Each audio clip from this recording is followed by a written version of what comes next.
رحيم وإن فاتكم شيء من أزواجكم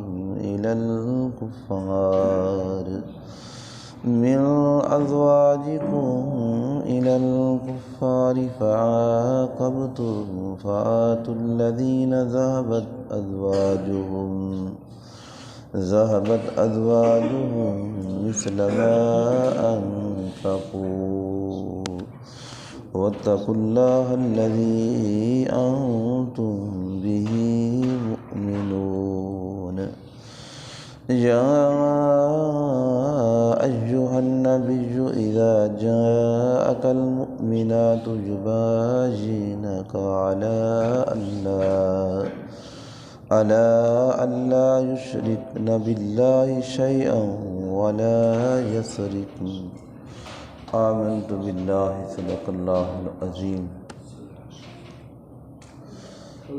دوستو، سورۃ الممتحنہ کی آیت نمبر 11 اور آیت نمبر 12 کا کچھ حصہ تلاوت کیا۔ دعا ہے اللہ رب العزت ہم سب کو قرآن مقدس پڑھنے، سمجھنے اور اس پہ عمل کرنے کی توفیق عطا فرمائے۔ جتنے ہی دوست احباب اس درس قرآن میں شریک ہیں، اللہ رب العزت کی بارگاہ میں دعا ہے ہم سب کے لیے، خصوصاً ہمارے والدین کے لیے، ہمارے اساتذہ کے لیے اور حضور کی ساری امت کے لیے اللہ اس درس قرآن کو بخشش کا ذریعہ بنائے۔ اللہ پاک نے کل کے درس کے اندر جو بیان ہوا کہ جو مسلمان خواتین مکہ کو چھوڑ کے حضور کی بارگاہ میں آ گئیں تو حضور علیہ الصلوۃ والسلام نے ان کے ایمان کی جانچ پڑتال کی۔ جو ایمان میں سچی نکلیں تو اللہ کے نبی نے فرمایا کہ انہیں واپس نہیں کیا جائے گا، اور فرمایا جو یہ جس کے نکاح میں تھیں اب یہ مسلمانوں کے نکاح میں آ گئیں تو مسلمان مرد ان کے سابقہ خاوند جو کافر ہے، مشرک ہے، جو انہوں نے خرچ کیا ہے، مہر دیا ہے، تو یہ مسلمان مرد اتنا مہر ان کے خاوند کو واپس کریں گے۔ اور اسی طرح کے جو مسلمانوں کے پاس کافرہ عورتیں تھیں تو اللہ کا قرآن کہتا ہے وَلَا تُمْسِكُوا بِأَيْدِي الْكَوَافِرِ کہ تم بھی انہیں اپنے پاس نہ روکو، ان کو فارغ کر دو اپنے عقد سے، نکاح سے۔ وَاسْأَلُوا مَا أَنفَقْتُمْ جو تم نے خرچ کیا ہے وہ تم بھی ان سے مانگ لو۔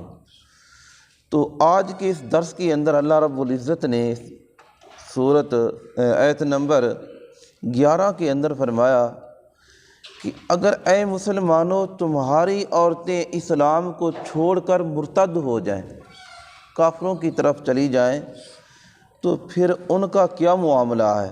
اسی طرح 6 خواتین جنہوں نے اسلام کو چھوڑ دیا تھا مدینہ سے اور اسی مکہ میں واپس ہو گئیں، جن میں ابو سفیان کی بیٹی ہے جو حضرت ایاز کے عقد میں تھیں، سیدنا فاروق اعظم رضی اللہ تعالی عنہ آپ کی 2 بیویاں تھیں، انہوں نے اسلام کو قبول نہیں کیا، اسلام قبول کیا لیکن ہجرت نہیں کی، کہنے لگے کہ ہم یہاں اپنے رشتہ داروں کے پاس رہیں گی، تو انہوں نے اسلام کو چھوڑ دیا۔ سیدنا حضرت عباس رضی اللہ تعالی عنہ آپ فرماتے ہیں کہ 6 خواتین ایسی تھیں کہ جنہوں نے اسلام کو چھوڑ دیا اور کفار کی طرف چلی گئیں۔ تو اللہ پاک نے فرمایا وَإِنْ فَاتَكُمْ شَيْءٌ اگر ہاں کہ وہ چلی جائیں تم میں سے کوئی من ازواجکم تمہاری بیویوں میں سے، یعنی یہ اس وقت کی بات ہے اب تو مسلمان کے عقد میں مسلمان عورت کا نکاح ہونا چاہیے، اور اسی طرح کہ مسلمان کی بیٹی کسی کافر کے نکاح کے اندر نہیں آ سکتی۔ تو اس وقت یہ ہوا کہ وہ 6 حضور کے صحابی تھے اور 6 یہ خواتین تھیں جنہوں نے اسلام کو چھوڑ دیا، واپس کفار کی طرف چلی گئیں۔ من ازواجکم فرمایا تمہاری ان بیویوں میں سے جو واپس ہو گئیں الکفار، کافروں کی طرف چلی گئیں، اسلام کو چھوڑ دیا، مرتد ہو گئے۔ میرے بھائیو، اللہ کی بارگاہ میں دعا بھی کرنی چاہیے۔ اللہ نے ہمیں اسلام کی دولت دی ہے، کبھی ایسا وقت نہ آئے کہ ہم اسلام کو چھوڑ کے کفار کی طرف چلے جائیں۔ یہ اللہ کی بارگاہ میں دعا بھی کرنی چاہیے۔ ہم جنازے کے اندر جب جنازہ پڑھتے ہیں تو کیا دعا کرتے ہیں؟ اللہم من احییتہ منا فاحیہ علی الاسلام۔ اے اللہ، جب تک ہم دنیا میں رہیں، جب تک ہماری یہ زندگی ہے، ہمارے اس جسم کے اندر جو سانس چل رہے ہیں، اللہ اس وقت تک ہمیں اسلام کے اوپر رکھ، ہمارا ہر عمل اسلام کے مطابق ہو، ہمارا اٹھنا بیٹھنا اسلام کے مطابق ہو، ہمارا کھانا پینا اسلام کے مطابق ہو، ہم کفار والے طریقوں کے اوپر عمل نہ کریں، ہمارا طریقہ حضور کے طریقے پر ہو، حضور کے صحابہ پر ہو، اہل بیت اطہار پر ہو۔ فرمایا اس کے بعد جس وقت ہم اس دنیا کو چھوڑنے لگیں، وَمَن تَوَفَّيْتَهُ مِنَّا فَتَوَفَّهُ عَلَى الْإِيمَانِ، اے اللہ اس وقت ہمیں ایمان کی دولت عطا کر دینا، ہماری زبان کے اوپر کلمہ کا ورد جاری کر دینا، ہماری زبان کے اوپر کلمہ جاری فرما دینا۔ حضور علیہ الصلوۃ والسلام نے فرمایا جس مسلمان کا آخری جملہ یہ لا الہ الا اللہ ہوگا، آخری کلام ہوگا، آخری بات ہوگی، فرمایا اس دنیا کو چھوڑ رہا ہوگا تو فرمایا آگے اللہ اس کے لیے جنت کے دروازوں کو کھول دے گا۔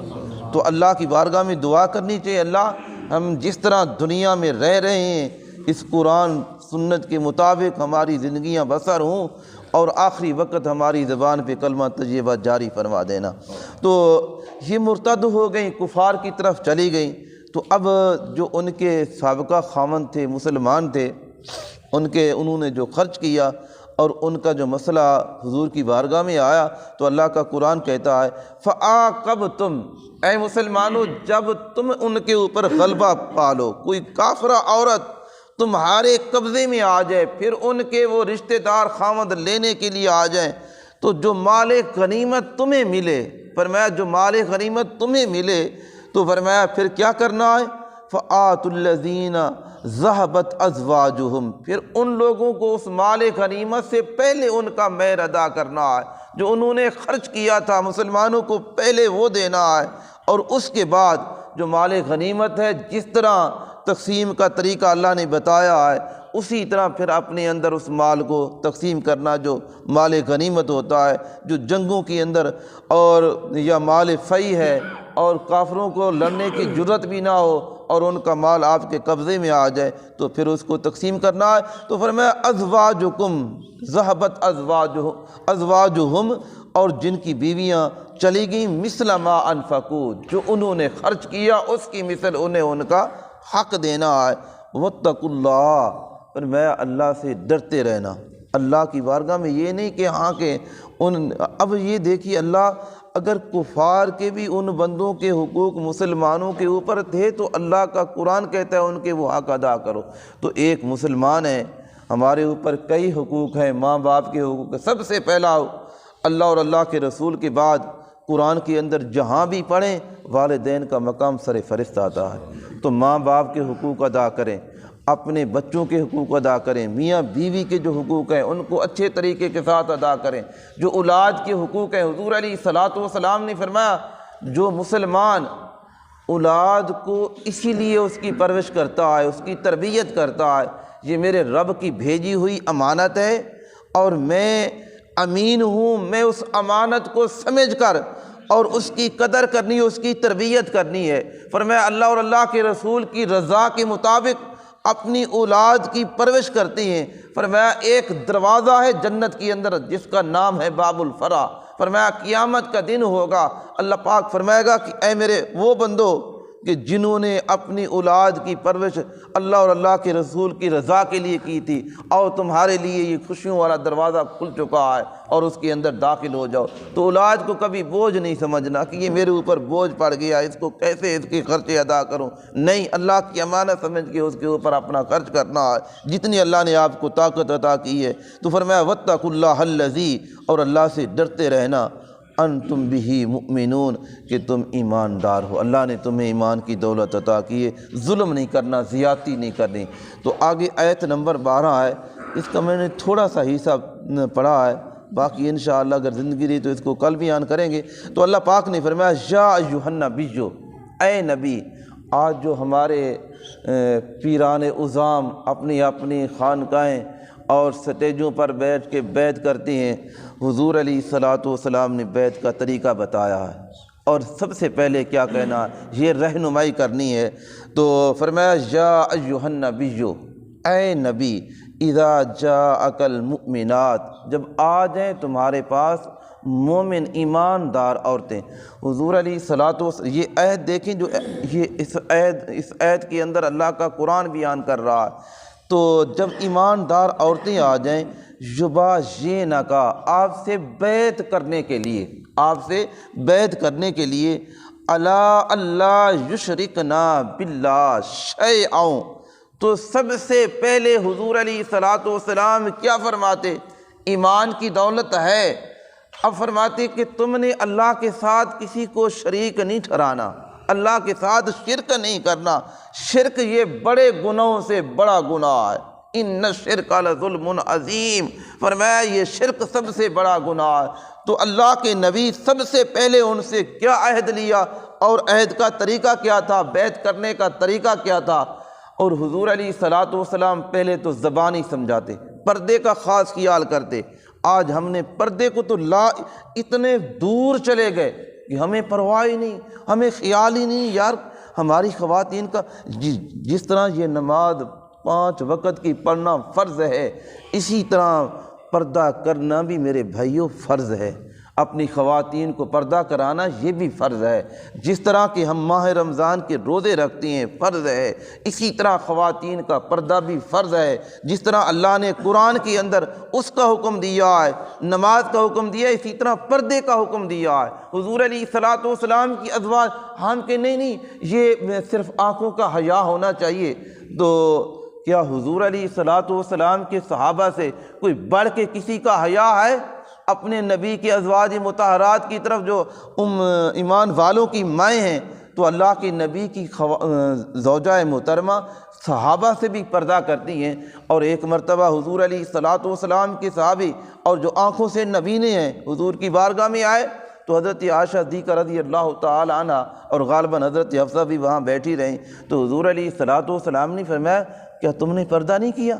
تو کہنے لگے یا رسول اللہ یہ تو نبینا ہے۔ فرمایا وہ نبینا ہے، تم تو نبینی نہیں ہو، تمہیں تو اللہ نے آنکھیں دی ہیں۔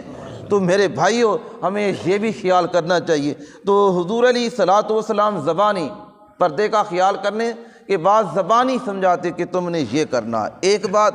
دوسرا بیعت کا طریقہ یہ تھا، اللہ کے نبی اپنا اس طرح اپنی چادر آگے بڑھا دیتے اور فرماتے کہ اس چادر کو پکڑ لو، وہ چادر کو پکڑ لیتی تو اللہ کے نبی ان سے عہد لیتے کہ تم نے یہ کام کرنا ہے۔ اور تیسرا طریقہ حضور علیہ الصلوۃ والسلام مفسرین لکھتے ہیں کہ اللہ کے نبی برتن کے اندر پانی ڈال لیتے، اپنا ہاتھ بھی اس پانی کے اندر ڈال دیتے، اور خواتین کا ہاتھ بھی اسے کہتے تم بھی پانی کے اندر ڈال لو، اور پھر اللہ کے نبی ان سے عہد لیتے کہ تم نے یہ کام نہیں کرنا۔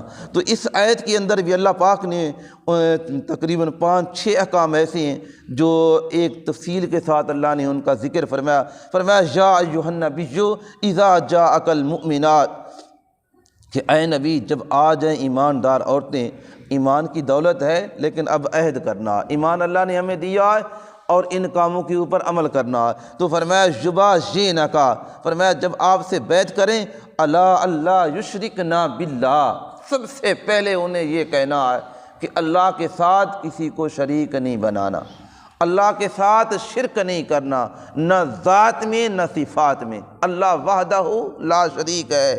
فرمایا ولا یشرکنا، اور پھر چوری بھی نہیں کرنی، یہ چوری بھی نہیں کرنی۔ چوری کئی طرح کی ہے، زبان کی چوری ہے دوستو، ہاتھ کی چوری ہے، مال کی چوری ہے۔ حضور علیہ الصلوۃ والسلام کی بارگاہ میں ایک قبیلے کی عورت نے چوری کی، تو حضور علیہ الصلوۃ والسلام نے فرمایا، قرآن کہتا ہے، فرمایا اس کا ہاتھ کاٹ دو۔